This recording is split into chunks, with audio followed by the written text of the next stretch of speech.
அனைவருக்கும் வணக்கம். வர்ற 17 அடுத்த மாதம் செப்டம்பர் 17 வந்து மீனாட்சி அம்மன் கோயிலுடைய கும்பாபிஷேகம் நடைபெறும்.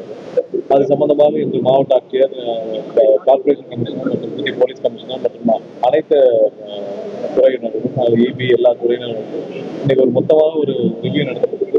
ஹெச்ஆர்என்சில இருந்து அந்த கோயில் நிர்வாகம் வந்து எப்படி கும்பாபிஷேகம் நடத்துறது, எவ்வளவு பேர் வருவாங்க, மொத்த கூட்டத்தை எப்படி சரியான சீரமைத்து எல்லாம் பண்றது, எல்லாருக்கும் தேவையான அடிப்படை வசதிகள் எப்படி செய்யறது, ஏன்னா லட்சக்கணக்கான வருவாங்கன்னு எதிர்பார்க்கப்படுகிறது.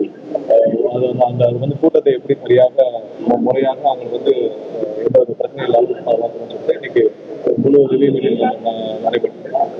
கண்டிப்பாக வர அடுத்த மாதம் செப்டம்பர் 17 நடக்க கும்பாபிஷேகத்திற்கு சிறப்பான ஏற்பாடுகள் செய்து வந்த பக்தர்களுக்கு தேவையான அனைத்து ஏற்பாடுகளும் செய்வதற்கான அனைத்து நடவடிக்கைகளும் மாவட்ட நிர்வாகம் இல்ல இது வரைக்கும் கொடுக்கப்பட்டதுல இருந்து 8000 இருந்து 10,000 வரைக்கும் பிளான் பண்ணி வச்சிருக்காங்க. இன்னும் முழுவதுமாக அந்த பிளான்ல முடியும். 8000 10,000 வரைக்கும் பிளான் பண்ணி மேல மேல மேல வந்து டெரஸ்ல எனக்கு கும்பாபிஷேகம் நடக்கிறப்ப ஒரு 8000 இருந்து 10,000 வரைக்கும் பிளான் பண்ணிருக்காங்க. இன்னும் அந்த செக்மெண்ட்டை பிரிச்சுட்டு இருக்காங்க.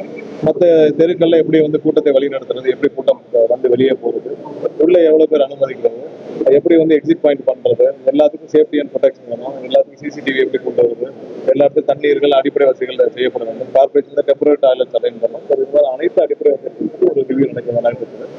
சிறப்பாக ஏற்பாடுகள் இதுவரைக்கும் வந்து எல்லா விதத்திலும் திட்டமிட்டு செஞ்சு போறாங்க.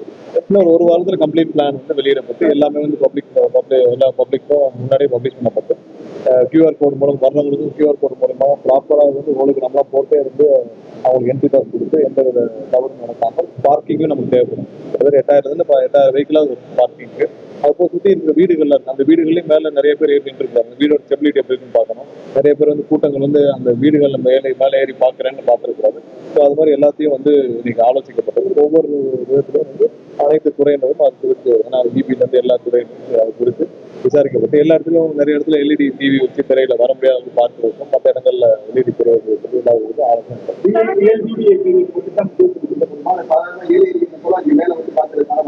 8000 10,000 பேர் அங்கே அனுமதிக்கப்படலாம். அதுல முக்கியமான அப்புறம் மற்ற இடத்துல வர்றவங்க முக்கியமான இந்த கோயில் நிர்வாகத்தில் இதெல்லாம் கொஞ்சம் பேர் பார்ப்பாங்க. ஒரு 200 பேர் இருப்பாங்க. அது போக ஒரு 8000 10,000 பேர் வந்து இன்னும் அது முறையாக எவ்வளவு பேர் எதுவும் கணக்கிட முடியாது. இல்லை அது குறித்து இதுவரைக்கும் இந்த முடிவு எடுக்கிறது. ஆனா இப்போ அதுக்கு சாத்தியக்கூறு இல்லைன்னா அது வந்து அந்த சமயத்துல வேற சில ப்ரோக்ராமும் சொல்லிதான் இருக்கு.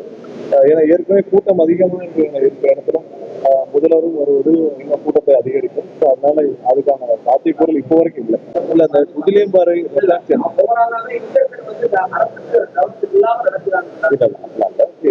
உதிலியம்பாறை ஹாஸ்பிட்டல் அவருடைய சொந்த விருப்ப வெறுப்பின் கீழ வந்து அதை கொடுத்துருக்காங்க. அந்த சுற்றறிக்கை அவருடைய சொந்த விருப்ப வெறுப்பின் கீழே அதை பண்ணிட்டாரு. அவர் இப்பதான் வந்து இன்னொரு 6 மாசத்துல ரிட்டையர்ட் ஆக போறாரு. ஸோ அது குறித்து நானும் வந்து சிபிஎம் தலைவர் அனைவருக்கும் ஃபோன் பண்ணி பேசினேன். ஏன்னா அவர் வந்து மாவட்ட ஆட்சியருக்கே தெரியாமல் அந்த மாதிரி ஒரு சுற்றறிக்கை அனுப்பிச்சிட்டாரு. ஏன்னா அவர் வந்து இப்போ ஆர்ப்பாட்டம் பண்றதா இருந்திருக்காங்க, அவங்களுக்கே தெரியாம அனுப்பிச்சிட்டாரு.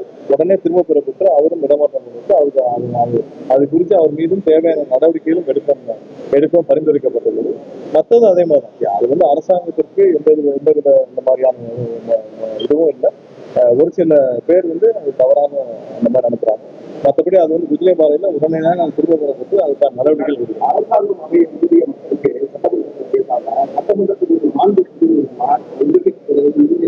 மாற்றி மாற்றி சட்டசபையில் மானிய கோரிக்கைகள் என்ன பேச வேண்டுமோ அதெல்லாம் சட்டசபையோட நீங்க 2 மணிக்கு முடிய வேண்டிய சட்டசபை வந்து 6 மணி 7 மணி தேவையான அளவு எத்தனை மணி எல்லாரும் மானிய கோரிக்கைகளை விவாதிக்க வேண்டிய விஷயங்கள் விவாதிக்கணும். மற்றபடி எல்லாருக்கும் கொடுக்க வேண்டியது முந்தைய காலகட்டத்தில் அதிகமாக தான் இன்னைக்கு சவாலாக இருக்கு. அதை வந்து எதிர்கட்சியும் பெருசா பாராட்டிட்டாங்க. எதிர்கட்சியும் என்ன சொல்லியிருக்காங்க, முன்னால 5 நிமிஷம் 2 நிமிஷம் 3 நிமிஷம் தான் மானிய கோரிக்கை விவாதத்தில் எல்லாத்துக்கும் பேசுற வாய்ப்பு இருக்கு. இப்போ 15 நிமிஷம் 20 நிமிஷம் 35 நிமிஷம் 45 நிமிஷம்லாம் எதிர்கட்சியோட எல்லாருக்கும் தேவையான உதிலியம்பாறை விஷயத்துல அது வந்து உடனடியாக சொல்லியாச்சு. கல்லூரி விஷயத்துல என்னன்னா இது இன்னும் வந்து கவர்னருடைய மேற்பார்வையில் நடந்தது. கல்லூரியில நம்ம வந்து எஜுகேஷனா மாநில பட்டியலை கொண்டு வந்து நம்ம பல காலமா போராடிட்டு இருக்கோம். கல்லூரியில இன்னைக்கு யூனிவர்சிட்டிஸ் எல்லாமே வந்து பாத்தீங்கன்னா இன்னைக்கு கவர்னருடைய கட்டுப்பாட்டுல கவர்னர் கட்டுப்பாடு இயங்கிட்டு இருக்கு. அதுல பல சிக்கல்கள் இருக்கு. நிறைய இடத்துல இன்னொரு ஜனவரி மாசம் வந்துச்சுன்னா நமக்கு எந்த யூனிவர்சிட்டிலுமே வைஸ் சான்சலர் இருக்க மாட்டாங்க. அதுக்கு நிறைய முயற்சிகள் எடுக்கப்பட்டது. எல்லாம் சீரமைக்கிறதுக்கான நிறைய முயற்சிகள், ஏன்னா எல்லாம் டெம்பரரி ஸ்டாஃப், எந்த அட்மினிஸ்ட்ரேட்டிவ் லெவலில் எந்த ஸ்டாஃப் ஃபில் பண்ண முடியல, ஃபில் பண்ண முடியாத சூழ்நிலை நிறைய விஷயத்துல இன்னைக்கு கான்வெகேஷன் நடக்கல, சர்டிபிகேட் கொடுக்க முடியல, நிறைய குளறுபடிகள், நிறைய விஷயங்கள் இருக்குது. கண்டிப்பா அது வந்து மாநில பட்டியல் கொண்டு வரணும் தான். அப்பதான் நமக்கான முழு கட்டுப்பாடு இருக்கும். அப்பதான் வந்து முழு அளவு நம்மளோட கட்டுப்பாடு